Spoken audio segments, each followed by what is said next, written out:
Hello and welcome. I'm Michelle with Phoenix Flow Art. So thank you. I am getting closer and closer to my 1,000 subscribers, so I greatly appreciate all the support. If you're not a subscriber, please subscribe. So today I'm going to do a Dutch pour on a 10 by 10 wood panel. This piece I'm going to put in an art show, which is scheduled next month. And I'm doing it on a yellow background. And the color I'm going to use is orange. I'm going to use a regular orange.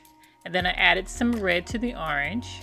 And then I added black and red to an orange. So it's 3 variations of orange and a metallic gold.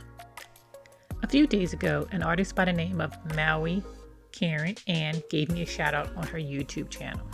She reminded us the importance of community and networking since we're all small YouTubers. So I will put a link down below and check out our YouTube channel.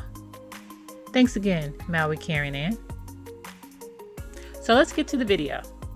Phoenix Flow Art, creating is what we do.